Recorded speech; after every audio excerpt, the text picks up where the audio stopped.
for us to have all of you to be talking about the renal data, what we have around dapagliflozin.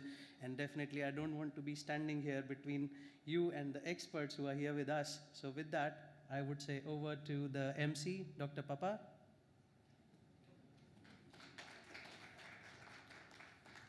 Is he inside the room? Rosemary, over to you.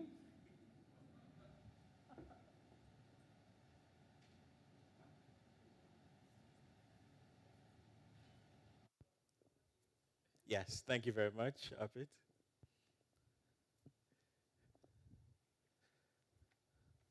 So, like I said, it appears. Sorry, camera guys, you can follow me around, right? Because this is going to be a very interactive session, so I won't always have to stand here just to speak. We're about to enter the core part of the program, and I would actually like to invite our chairperson. I gave his very comprehensive introduction early on. So, ladies and gentlemen, Dr. Vincent Boima.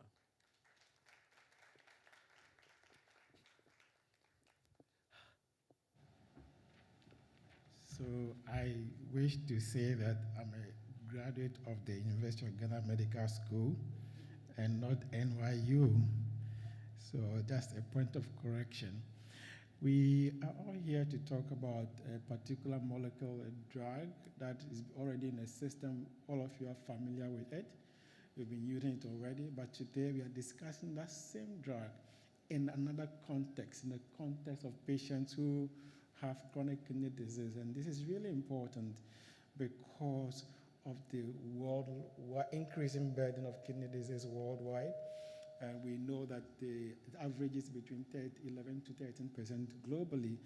But in Africa, and sub-Saharan Africa for that matter, the prevalence is around 14%. Work done by Dr. Tano also puts that prevalence around 13.1% in Ghana. Actually, he said that the burden could be higher in Africa than high-income countries, mostly about 3 to 4 times the burden of high-income countries, purely because of lack of data registries, inaccurate results. So the figures we are seeing may actually be much higher than really what it is.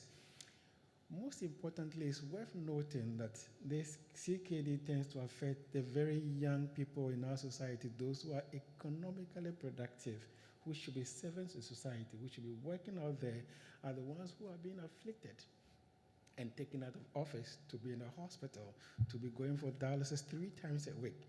Most of these people are between the ages of 20 to 50 years. As you can see, they are very young, and they should be out there working, but they are out in a hospital because of they are being afflicted by kidney disease.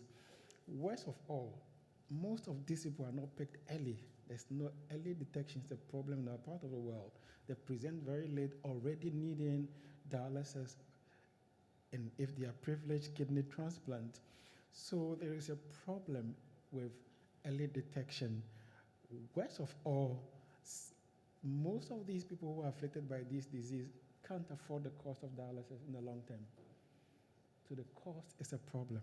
So the most important thing here now is prevention. Prevention, prevention, prevention. Detecting early these people with the risk factors, detecting people with the early stage of the disease, linking them to care, putting in measures that can slow down progression or even prevent the disease in the first place. And that's why we are here today with the discussion of this new molecule, Forxiga, which has been shown to have benefits for patients with chronic kidney disease in terms of reduction in the decline in kidney GFR, in terms of prevention of progression to end-stage kidney disease, needing dialysis, kidney transplant, in terms of prevention of death related to cardiovascular disease, kidney disease, etc. So we are here today to discuss all this, so we know how to use this drug. We know how what the benefits of these drugs are in terms of patients who have kidney disease, particularly when you catch them very early in the course of the disease. We can put in measures that can slow the progression of kidney disease, that can keep these young ones out there working for the Ghanaian society.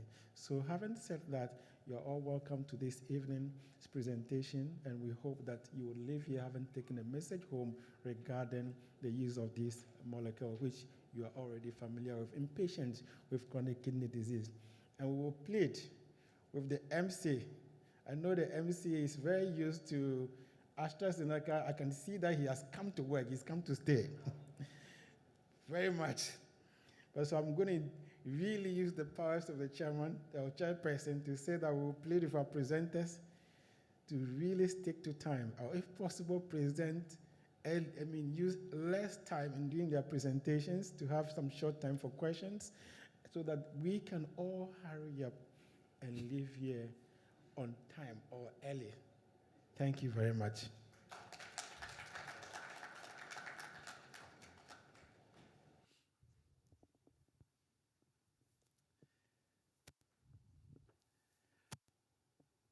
Thank you very much, Mr. Chairman. In these circumstances, he is the Speaker of the House. So, honorable members, you have been duly notified, but as well, let us make sure that the substance still remains in however fashion or form we want to do that. So, I would like to quickly introduce, and he will be speaking on optimizing early interventions for patient outcomes. We've already introduced him as well. So, ladies and gentlemen, Dr. Elliot Tanner.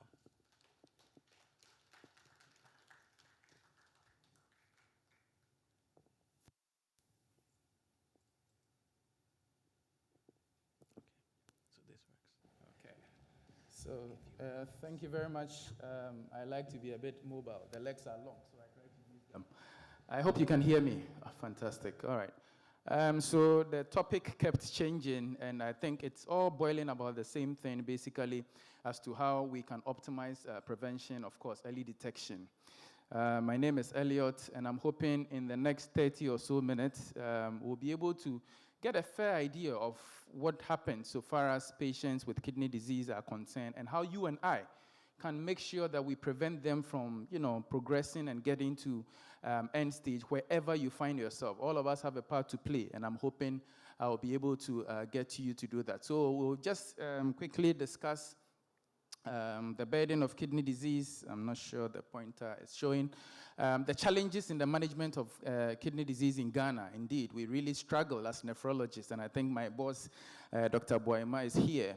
And why we think that wherever you find yourself, in whatever space you find yourself, you have a part to play for us to decrease this burden of kidney disease. And again, the recent advances. So I realize Prof is going to do more justice on the novel. So probably when I get there, I'll rush through.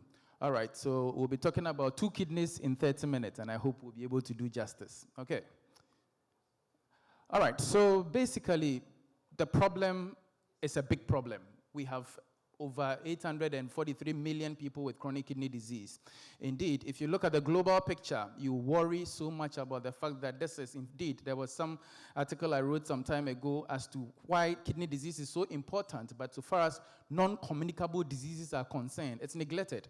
Indeed, you go onto WHO website, they talk about hypertension, diabetes, heart disease, and they think that kidney disease sits in diabetes, but it's an entity by itself.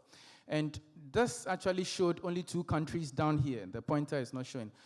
Where South Africa is about 7%. But I'll let you understand that here in Ghana, we have a higher prevalence of kidney disease, I think Boima mentioned, and that is about 13.3%. In Africa, as per the meta-analysis we have, it's about 16%. So you are looking at, if you have a room of about 100 people, the MC said we are 200 here, then chances are that if you are looking at an Africa point of view, then we probably have about, 32 people in this room with some form of kidney disease, and that is how worrying it is. And indeed, if you want to look at Ghana, then about some 26 of us right here in this room have some form of kidney disease. So when we are talking about kidney disease as doctors, pharmacists, nurses, and whatever, sometimes let's not look at somebody else. Let's look including ourselves, because for all you know, as you sit here, you might have some form of kidney disease without your knowledge. Not to scare you. All right, so I returned, all excited, training, and indeed, this is where myself and Boima, we trained through the ISN fellowship. I don't know what I did to get my face in that bulletin. But the key is that I got so excited, coming back. Okay, I know something. Let me come and help people. I came back and I realized that the problem was tougher than I thought. When I looked down, I realized that we had bigger challenges in this part of the world. What are some of the challenges? I noted quickly that your average patient who comes to you with end stage who requires dialysis has no idea how they got it in the first place. You might have a diabetic who's known that, oh, I know I'm diabetic for the past 20 years, 10 years. Have you ever checked your urine before? No. Have you ever checked your